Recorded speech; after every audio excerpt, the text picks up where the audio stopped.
Eu sei que viver da arte no nosso país é algo assim muito difícil. Por que eu falo isso? Porque costura, eu considero a costura como uma arte.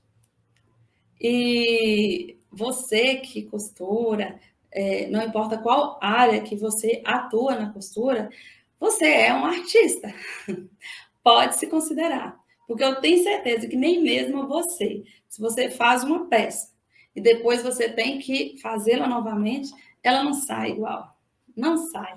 Então, você faz coisas que são únicas, que são verdadeiras obras de arte para entregar para o seu cliente. Mas muitas vezes a vida e diversos compromissos, né, que nós assumimos ao longo dos anos nos impedem de viver daquilo que a gente gosta. E aí eu entendo que talvez você goste de costurar, tenha aí toda essa habilidade, desenvolveu isso ao longo dos anos e a vida te levou para fazer outras coisas, né? Que não é aquilo que você planejou, mas que, enfim, é aquilo que você tem medo de largar e não, assim, deslanchar com a costura. E no início é difícil tomar essa decisão, mas você conseguindo tempo para poder, entre meio, perambular por esses dois mundos aí, entre meio os horários aí de folgas do seu trabalho e pegar um serviço e outro para poder fazer, você consegue aos poucos faturar e daqui a pouco viver só da costura. Mas é preciso fazer isso, arrumar tempo, né? No começo é difícil, mas é totalmente possível. E uma das coisas que você tem que fazer é procurar coisas que te deem lucro. Procurar que coisas, Thalita? Tipos de costuras, né? E pegar encomendas que vão valer a pena para você. Porque, por exemplo, talvez você não esteja me entendendo. Se chega um cliente e te encomenda avental de cozinha para poder fazer. Normalmente, o cliente, quando pensa em se fazer esse tipo de peça, ele não dá muito valor, né? Ele não paga muito por isso. Quando você dá um preço, ele logo vem desejando um desconto. Por quê? É algo que não gera um desejo. Se a pessoa te encomenda, estou dando exemplo do avental, mas tem várias coisas que a gente pode usar como exemplo, mas quero ser bem específica para você. Pessoa que encomenda um avental de cozinha, ele vai usar aquele avental na cozinha. Ele não vai usar aquele avental para passear. Ninguém vai olhar para ele e falar assim, nossa, para aquela mulher que está usando avental, e falar assim, nossa, que avental lindo. Não gera um desejo. Então, automaticamente, em cima de uma peça como essa, você não consegue colocar um valor. Você não consegue lucrar alto com ela. Enquanto, para se fazer, eu estou fazendo um paradoxo aqui, de um avental e uma saia envelope. Para se fazer uma saia envelope, talvez você você vai usar a mesma quantidade de tempo ou até menos para se fazer a saia envelope. E ela vai ter muito mais valor para o seu cliente. E automaticamente vai te dar muito mais lucro.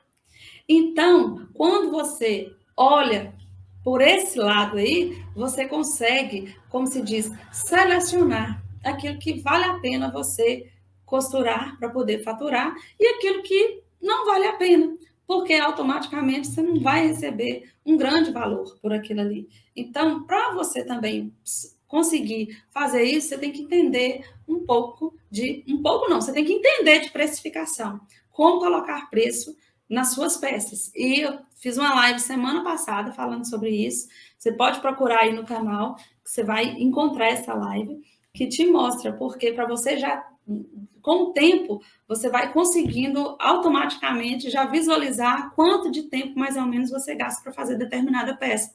Então, a partir disso, é bom que você escolha quais são as peças que você vai se disponibilizar a fazer. E aí, já que você não tem o dia inteiro para poder dedicar somente à costura, então escolha fazer aquelas peças que vão ter maior valor de mercado, que o cliente vai te pagar a mais por elas. Outro exemplo que eu posso te dar, por exemplo, a máscara que fizeram muito, né, aí durante a pandemia e hoje, graças a Deus, nós já não estamos usando e não está tendo tanta procura, né? Mas eu me lembro que tinha umas máscaras que, se você é costureira, talvez você fez muitas delas, que é aquela máscara modelo 3D. Ela não é uma máscara simples de fazer, ela é toda forrada, ela tem pespontes, ela tem elástico roliço, e às vezes aquele elástico dá um trabalho para poder colocar, né? Dependendo da máquina, para poder fazer o retrocesso. Então, ela gasta um pouco de tempo. O tecido é 100% algodão, normalmente de tricoline, para que a pessoa consiga respirar.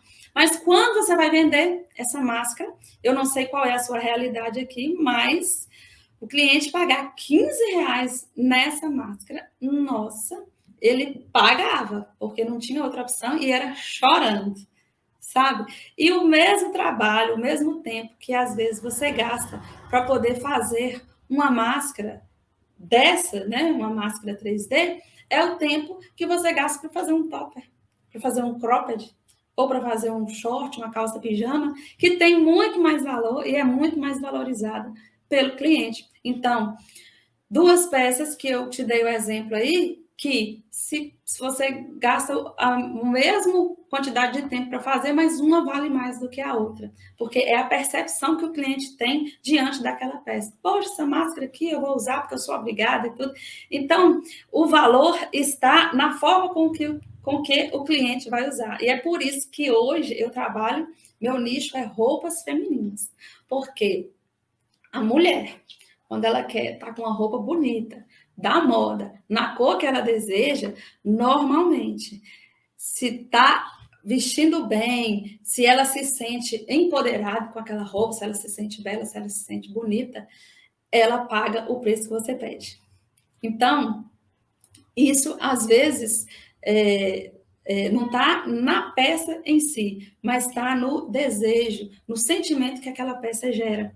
Então, é importante que você entenda isso e opte por fazer coisas que vão te dar maior lucro.